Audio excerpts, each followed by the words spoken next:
우리의 인생은 왜 이렇게 고통과 어려움이 많은 걸까요? 조금 살만하다고 생각했는데도 살다 보면 이런저런 일들이 참 많고 또 마음이 편치 않는 경우가 적지 않습니다. 반대로 우리는 왜 삶이 항상 쉽고 편해야 한다고 생각할까요? 왜 고통이 없는 산만을 꿈꾸며 힘든 순간을 피하려고만 할까요? 쇼펜하우어는 이렇게 말합니다. 인간이 항상 행복하고 편안해야 한다는 그 생각이야말로 삶의 고통을 만드는 근원이다. 고통을 피하려고 발버둥 칠수록 우리는 더 깊은 절망의 늪에 빠지게 됩니다. 사람은 혼자일 때 온전히 자신이 될 수 있습니다. 인간의 사교는 사교가 좋아서가 아니라 고독이 두려워서라고 합니다. 우리의 모든 불행은 혼자 있을 수 없는 데서 생깁니다. 그러니 고독을 사랑하는 습관을 가져야 합니다. 이 고독을 사랑하는 습관이란 참으로 어렵죠. 이 영상은 인간의 행복은 얼마나 홀로 잘 견딜 수 있는가에 달려 있다고 말한 쇼펜하우어의 인생 명언을 전해드리겠습니다. 나보다 비참한 자들이 나를 행복하게 해준다. 강물은 바위 같은 장애물에 부딪히지 않는 한 바다가 나타날 때까지 조용히 흐른다. 인간과 동물의 수명은 강물과 같아서 살고자 하는 의지는 장애물이 나타나지 않는 한 살아있다는 의식조차 갖추지 못하는 습성이 있다. 내가 어디로 가고 있는지, 무엇이 되고자 하는지를 본인 스스로 의식하지 못한다는 뜻이다. 그냥 무상한 세월만 흘러가는 것이다. 그런 인간이 내면에서 혹은 정신적으로 영혼이라고 말해도 좋다. 의지를 깨달을 때가 있다. 설구자는 의지가 외부 또는 내부의 어떤 대상과 충돌하여 파열음을 발생시켰을 때다. 이를 구속이라고 한다. 의지를 구속하는 어떤 충돌이 발생했을 때 비로소 의지는 우리 앞에 모습을 나타낸다. 다시 말해 우리는 의지를 가로막는 어떤 존재, 우리를 구속하는 어떤 상황, 현재 모습에서 일탈하고자 하는 욕망, 절대자를 향한 반항에서 의지를 확인한다는 뜻이기도 하다. 살아있음을 후회하게 만드는 그릇된 현실과 나를 고통스럽게 만드는 대상의 출현에서 우리가 살고자 하는 의지를 확인하게 된다는 모순이다. 건강한 사람은 자신이 건강하다는 것을 체감하지 못한다. 그러나 길가에 돌부리에 발가락이 차여 고통이 밀려올 때면 들풀에 차이기 전까지 자신의 발에 이상이 없었음을 인식하게 된다. 장사도 이와 비슷해서 뜻대로 돈을 벌어 흥청망청할 때는 동전 몇 개, 잔돈 몇 푼으로 거지에게 적선도 하지만 사업이 망하고 빚에 쪼들리는 처지가 되면 길가에 떨어진 동전 몇 잎이 하루를 살아가는 희망이 되는 것이다. 말하자면 평온한 일상, 안락한 행복은 삶에서 그 비중이 극히 작다. 소극적인 삶의 형태이며 인생에 미치는 영향 또한 매우 소규모다. 반면에 절망과 고뇌는 삶을 적극적으로 변모시킨다. 매일 똑같이 반복되는 하루하루가 분초의 고민과 고통으로 심장을 쥐어짠다. 고통과 고뇌에서 벗어나기 위해 인간은 자신을 이렇게 만든 세상을 사유하고 자신이 살아온 길을 더듬게 된다. 눈길조차 보내지 않던 길가의 돌멩이가 나의 엄지발가락을 저리게 만들고 발을 절뚝거리게 만들고 가던 길을 멈추게 하고 결국 약속을 늦게 만드는 특별한 대상으로 부각되는 것이다. 내가 형이상학을 증오하는 이유는 형이상학적 학설이 인간에게 피해를 미치고 인간을 괴롭게 만드는 대상을 무시하고 피해의식 또는 고통이라는 인간의 부차적인 감정을 중시하고 인간의 감정에서 궁극적인 해답을 찾아내려고 하기 때문이다. 하지만 인간의 고통은 돌부리에 차였기 때문이고 사업이 망해서 돈이 없기 때문이다. 즉 구체적인 대상이 존재하고 있다. 인간은 발이 아파서 돌멩이를 쳐다본 게 아니고 배가 고파서 떨어진 동전을 준 게 아니다.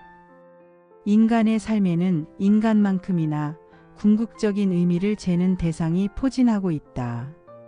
그리고 이 대상에 의해 인간은 더 적극적으로 살고자 하는 의지를 드러내기도 하고 반대로 소극적인 태도로 세월만 허비하기도 한다. 즐거움, 행복, 만족은 소극적인 감정이다. 이런 감정에는 대상이 없기 때문이다. 대상이 없다기보다는 대상보다도 현재의 감정이 더 중요하기 때문이다. 하지만 고통에는 대상이 따른다. 절망에도 대상이 따른다. 고뇌에도 이유가 있다. 다시 말해 대상이 있다. 외부와 내부의 충돌, 세계와 나의 충돌이 일어난다. 의지가 출현할 수밖에 없다. 왜냐하면 그들 대상이 나를 절망하게 만들려는 의지를 보여주고 있기 때문이다. 행복한 순간이 짧게 느껴지고 절망의 시간이 영원할 듯 보이는 카닥이다. 들소의 목을 물어뜯으려는 사자의 의지와 사자의 송곳니에서 벗어나려는 들소의 의지 중 누구의 의지가 더욱 강렬할 것인가? 누군가를 삼키는 쾌감과 누군가에게 삼켜지는 불쾌감의 인식이 어느 쪽이 더 클 것인가? 생각해보면 답은 간단하다. 따라서 불행과 고뇌와 절망에서 가장 빨리 위로받는 방법은 나보다 더 비참한 자들을 찾아내는 것이다. 누구나 쉽게 따라할 수 있는 최선의 방법이기도 하다. 도살장의 눈길이 쫓고 있는 양떼를 생각해보자. 목장에서 유유히 풀을 뜯고 어미 품 안에서 젖을 빠는 새끼가 있다. 도살자의 선택으로 그들 중 한 마리는 잔혹한 죽음을 맞이해야 한다. 그리고 나머지 무리는 살아남았음에 엄청난 희열을 만끽하게 될 것이다.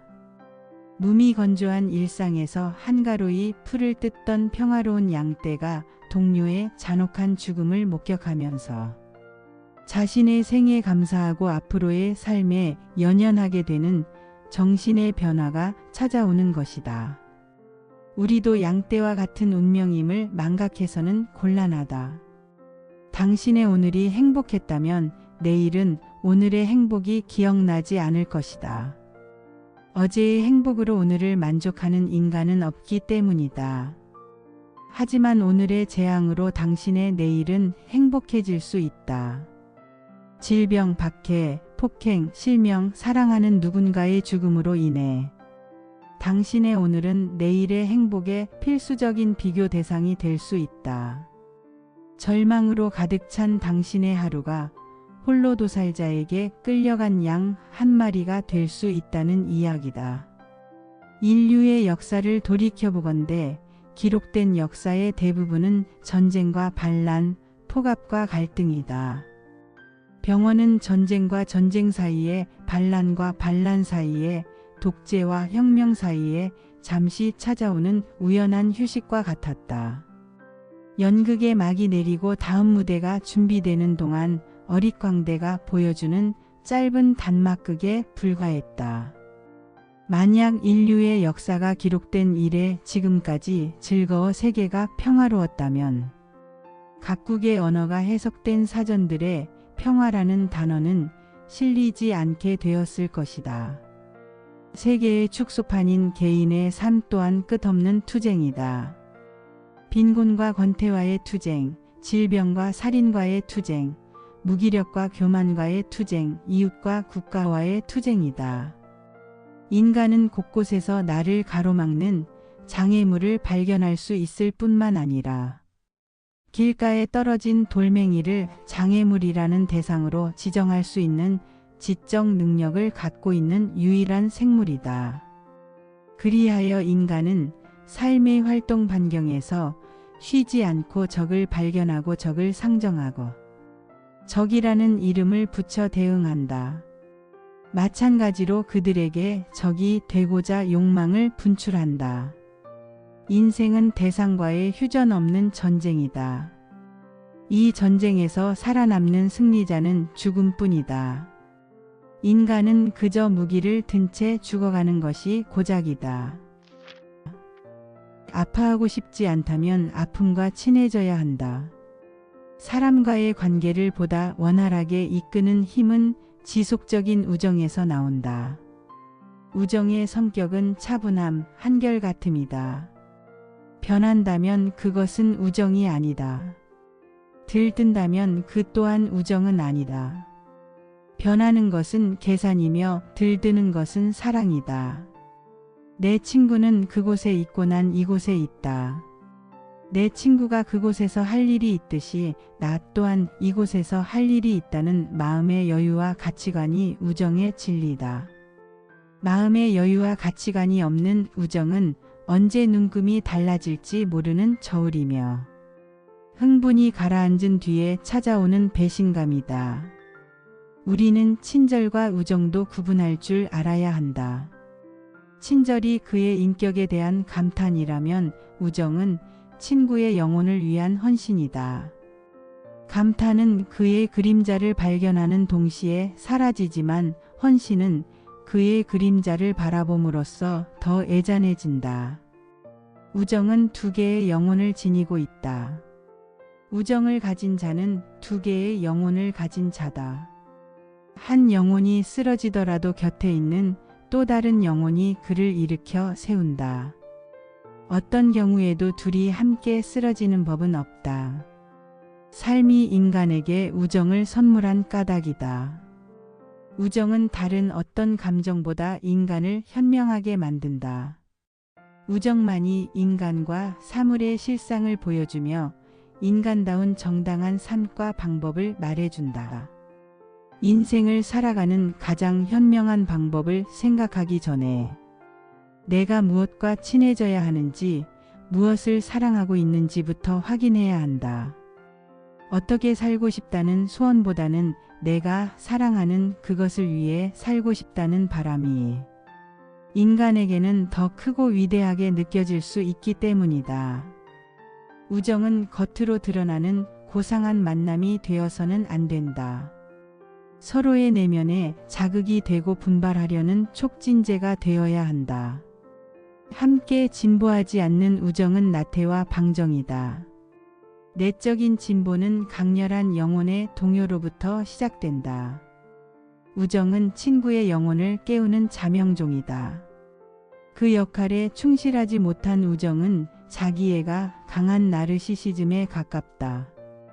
우리가 참다한 우정을 불허하면서도 일상에서는 소모적인 만남을 반복하는 이유는 잠에서 깨어난 영혼을 두려워하기 때문이다. 긴 잠에서 깨어난 나의 영혼이 무지와 무감각과 게으름으로 얼룩진 나 자신을 보고 절망할까봐 두려운 것이다. 인생이 당신에게 축복으로 남기를 소망한다면 당신이 먼저 인생을 사랑해야 한다. 친해지고 싶다면 당신이 먼저 다가가서 마음을 보여줘야 한다. 아파하고 싶지 않다면 아픔과 친해져야 한다. 나를 사랑한다면 내 영혼이 바라는 나의 모습과 친해져야 한다.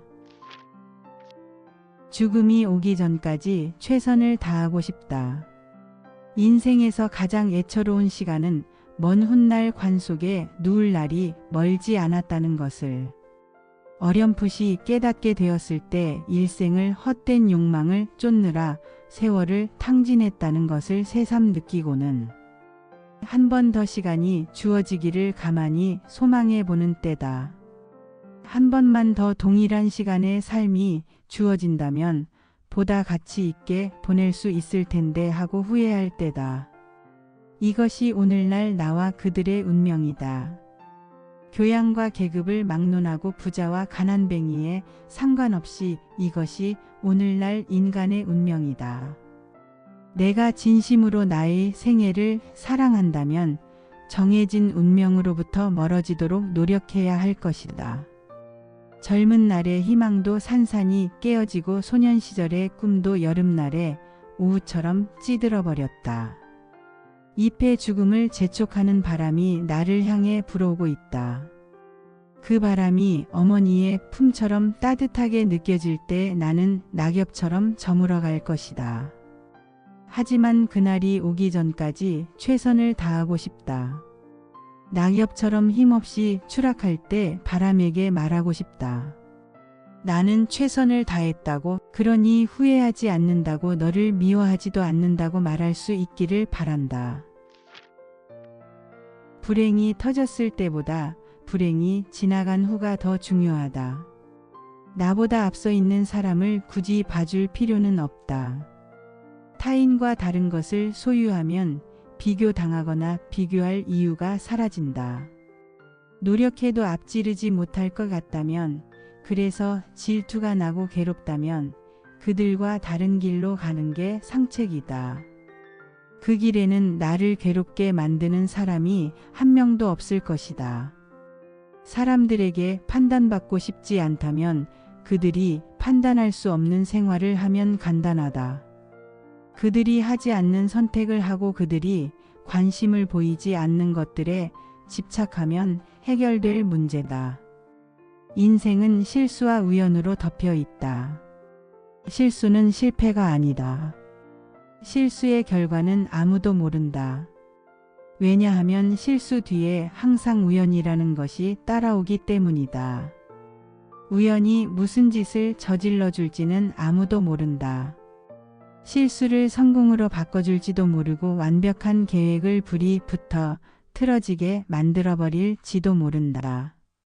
따라서 확신을 가질 필요도 없다. 우연히 무슨 꿍꿍이를 꾸미고 있는지 아무도 모르기 때문이다. 괴테의 말처럼 그냥 안장을 잘 얹고 말을 타면 된다. 그런 점에서 다윗왕의 삶은 주목할 가치가 있다. 그는 부하의 아내와 사랑에 빠졌고 부하의 아내를 얻기 위해 부하를 전쟁터 맨 앞에 서게 해 죽게 했다. 남편이 죽은 후 그녀는 다윗왕의 아들을 낳았다. 이 용서받지 못할 죄악에 신은 이 아이를 죽이겠다고 응답했다. 다윗왕은 살려달라고 미친 듯이 기도했다. 정신이 거의 나갈 정도로 식음을 전폐하며 이기적인 기도를 거듭해 신을 화나게 했고, 결국 아들은 병에 걸려 죽고 말았다. 아들의 죽음 이후 다윗왕은 어떻게 처신했을까? 신을 원망했을까? 왕이 되었음에도 어린 아들 하나 지켜내지 못한 권력의 허망함을 비웃었을까? 성욕에 눈이 멀어 부하를 죽이고 그 부인을 강탈한 자신의 더러운 죄악을 혐오했을까? 전부 아니다. 그는 아들의 죽음을 없던 일로 만들고 자신의 임무, 즉 왕이 되어 전쟁을 벌이고 사람을 다스리고 아름다운 여인들과 사랑을 나누고 자녀들을 생산하는 일에 열중했다. 그는 아들을 죽인 신을 여전히 찬양했고 일말에 의심 없이 믿었고 신앙 안에서 행복해했고 즐거워했다. 이것은 아주 중대한 원칙이다. 불행이 터졌을 때보다 불행이 지나간 후가 더 중요하다. 그 일이 벌어지지 않았기를 기대해봐야 소용없다. 불행의 원인이 되었을지도 모르는 자신의 태만이나 무모함, 불성실을 후회하게 돼도 늦었다. 불행은 그 자체로 징계다. 불행이 이미 지나갔는데 자기 징계를 반복하는 것은 그 자체로 또 다른 불행을 불러오는 비극이 된다. 명백히 저지른 실수에 대해 변명하거나 축소하거나 미워할 필요는 없다. 깨끗이 인정하고 징계를 받고 우연히 생긴 비극으로 인생의 페이지에 적어둔 뒤 책장을 덮어버리면 그만인 것이다. 오늘 소개한 책은 쇼펜하우어의 촌철살인 명언이 담긴 당신의 인생이 왜 힘들지 않아야 한다고 생각하십니까? 입니다. 우리는 과거를 돌이켜봤을 때 행복에 겨운 순간들과 고통받았던 시간들 중 어느 쪽이 더 많을까요? 아마 후자에 가까울 가능성이 클 겁니다. 우리가 고통스러운 이유들을 생각해 보면 그것들 대부분은 욕망에서 기인합니다. 돈을 많이 벌고 싶다. 더 좋은 차를 갖고 싶다. 더 멋진 이성과 만나고 싶다. 더 높고 좋은 사회적 지위에 오르고 싶다 등등. 채워지지 않는 욕망과 욕심으로 인해 삶이 괴로운 것입니다. 이런 욕망이 어떤 이유로든 채워진다고 해도 그 만족감은 잠시 잠깐일 것이며 그 뒤에 찾아오는 것은 지독한 권태감과 불안함일 것입니다. 우리의 삶은 욕망과 권태를 무한히 순환하며 반복적으로 고통받고 또 고통받게 되는 것입니다. 쇼펜하우어를 통해 순환하는 우리의 삶을 조금 덜 고통스럽게 살기를 희망해 봅니다. 감사합니다.